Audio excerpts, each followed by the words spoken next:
Assalomu alaykum azizlarim. Bugungi mavzuyim aqlingizdagi insonni energiyasiga qaraymiz. Hozir orangizdagi holat qanday? Shu haqida ko'ramiz. Bugun kichkina kartalar orqali ko'rmoqchiman.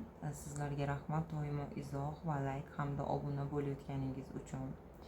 Azizlarim, bu общий расклад. O'zingizga oid aniq ma'lumotni faqatgina shaxsiy Telegram orqali bog'lanasiz. Xo'p, men niyatingizni oldim. Shifoli ochirim bo'lsin.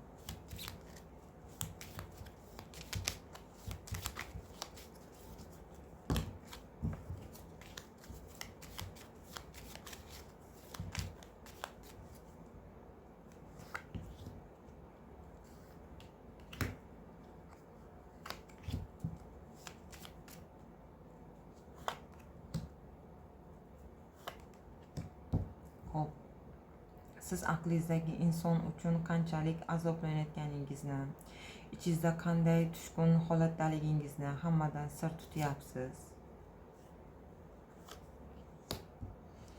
Hattoki siz uchun eng yaqin insoningizmi, do'stingizmi sizning dardingizni bilmaydi deb kartalarimizda aytmoqda.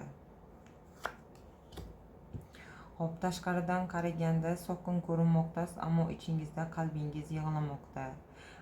Sizning holatingizda hozir chalkashlikdasiz. Shu vaziyatdan nima desam, chiqishga yo'l izlamoqdasiz, ammo hozirgi holatingizda o'zingizni go'yo yo'qotib qo'ygandeksiz.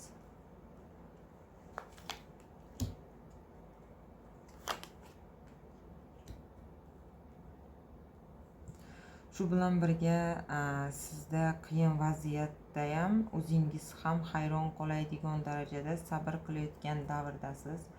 Bu sabringiz sinovdan o'tayotgani, ammo sinov muvaffaqiyat bilan chiqayotgan davringizligini ham kartalarimiz aytib bermoqda.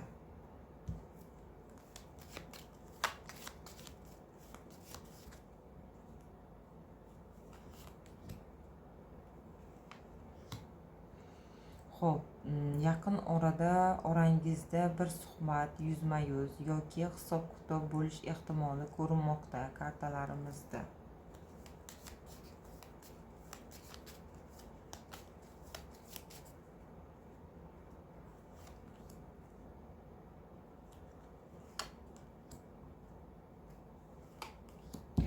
Aqlingizdagi insonni energiyasiga qarasak, u ayni paytda qo'rquvlari bilan harakat qilmoqda. Aynan shu qo'rquvlari sababli bu munosabat mas'uliyatini o'z zimmasiga ololmayapti. Shu bois sizdan uzoqlashish energiyasida deb aytmoqda.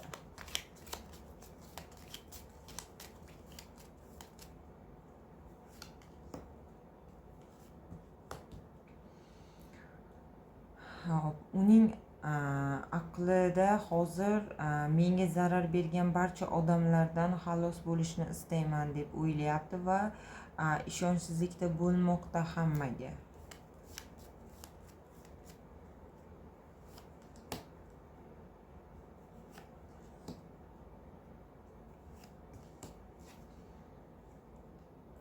Kartamizda yana nima deyapti? U aqlingizdagi kishi siz bilan vaziyatni tuzatishni istaydi. Siz bilan bo'lgan vaziyatini tuzatishini istaydi. Bu uchun o'zi harakatda bo'lish kerakligini, mehnat qilish kerakligini o'zi tushunmoqda. Xo'p.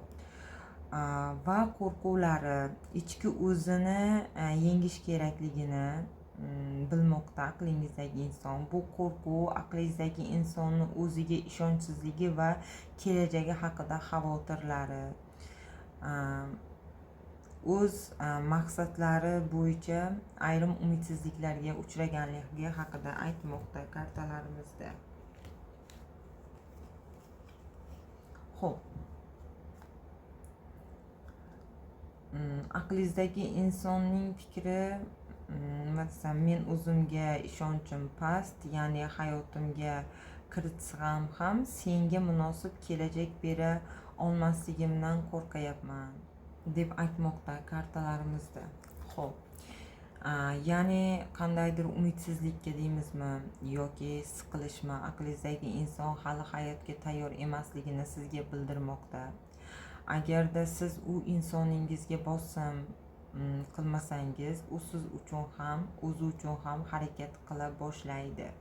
Chunki bu munosabat uchun mehnatda bo'lishiga qaror qilgan deb kartamizda ko'rsatmoqda. So'nggi kartamizda nima demoqchi? Xo'p, bugungacha qilgan sabringizning mukofoti aynan nima desam, aqlingizdagi insonni qabul qilsangiz shu bo'lishligini aytmoqda azizlarim. Bugungi raskladimiz tugadi. Yana bir bora rahmat barchangizga. Sog' bo'linglar doimo.